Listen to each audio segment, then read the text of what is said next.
दवाना कुदरत दा ਉਹ ਫਲ ਹੈ ਜਿਹੜਾ ਗਰਮੀ ਦਾ ਤੋੜ ਕਰਨ ਦੇ ਨਾਲ-ਨਾਲ ਇਨਸਾਨੀ ਜਿਸਮ 'ਚੋਂ ਪਾਣੀ ਦੀ ਕਮੀ ਵੀ ਦੂਰ ਕਰਦਾ ਹੈ। ਇੰਤਹਾਈ ਮੁਨਾਸਬ ਰੁਪਈਏ ਲਾ ਕੇ ਤੁਹਾਡਾ ਪੂਰਾ ਟੱਬਰ ਦਵਾਨੇ ਦਾ ਸਵਾਦ ਲੈ ਸਕਦਾ ਹੈ। ਖਾਸ ਕਰ ਪਿੰਡਾਂ ਥਾਵਾਂ 'ਚ ਵਸਦੇ ਸੱਜਣ ਬੇਲੀ ਗਰਮੀ ਆਉਂਦਿਆਂ ਨਾਲ ਹੀ ਦਵਾਨਾ ਕੱਛੇ ਮਾਰ ਕੇ ਨਹਿਰਾਂ ਦਾ ਰੁੱਖ ਕਰਦੇ ਨੇ। ਉੱਥੇ ਤਾਰੀ ਵੀ ਲਾਉਂਦੇ ਨੇ ਤੇ ਠੰਡੇ ਠਾਰ ਦਵਾਨੇ ਨਾਲ ਗਰਮੀ ਦਾ ਮੱਕੂ ਵੀ ਠੱਪਦੇ ਨੇ। ਖੇਡ ਦਾ ਖੇਡ ਤੇ ਮੌਜਾਂ ਦੀਆਂ ਮੌਜਾਂ। ਇਹਦਾ ਇਹ ਮਤਲਬ ਵੀ ਨਹੀਂ ਕਿ ਦਵਾਨੇ ਦੇ ਸਾਰੇ ਨਜ਼ਾਰੇ ਪਿੰਡਾਂ 'ਚ ਹੀ ਨੇ। ਤੁਹਾਨੂੰ ਬਿਸ਼ਤਾਂ ਦਾ ਇਹ ਫਲ ਸ਼ਹਿਰਾਂ 'ਚ ਵੀ ਬੜੀ ਆਸਾਨੀ ਨਾਲ ਲੱਭ ਜਾਂਦਾ ਹੈ। ਸੜਕਾਂ ਕਿਨਾਰੇ ਲੱਗੇ ਢੇਰ ਤੋਂ ਤੁਸੀਂ ਲਾਲ ਤੇ ਮਿੱਠਾ ਦਵਾਨਾ ਟੱਕੀ ਲਵਾ ਕੇ ਆਸਾਨੀ ਨਾਲ ਲੈ ਸਕਦੇ ਹੋ। ਜਿੱਥੇ ਦਵਾਨੇ ਦੀ ਸ਼ਾਨ ਸਿਹਤ ਤੇ ਸਵਾਦ ਦੀ ਅਨੋਖੀ ਕਹਾਣੀ ਸੁਣਾਉਂਦੀ ਹੈ, ਉੱਥੇ ਹੀ ਦੁਕਾਨਦਾਰ ਵੀ ਦਵਾਨਾ ਵੇਚਣ ਲਈ ਵੰਨ-ਸੁਵੰਨੇ ਤਰੀਕੇ ਅਪਣਾਉਂਦੇ ਨੇ।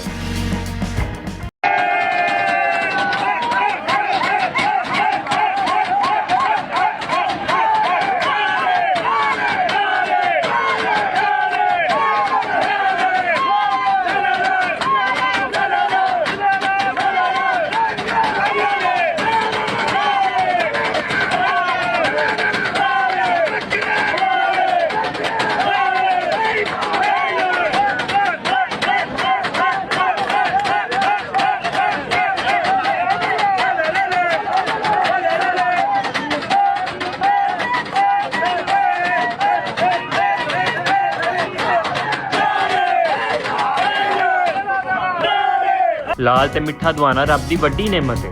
ਰੱਜ ਰੱਜ ਖਾਓ ਤੇ ਗਰਮੀ ਨਸਾਓ ਤੇ ਨਾਲ ਇਸੇ ਫਲ ਦਾ ਸਵਾਦ ਲਓ ਇਸ ਤੋਂ ਪਹਿਲਾਂ ਕਿ ਇਹਦਾ ਸੀਜ਼ਨ ਮੁੱਕ ਜਾਵੇ।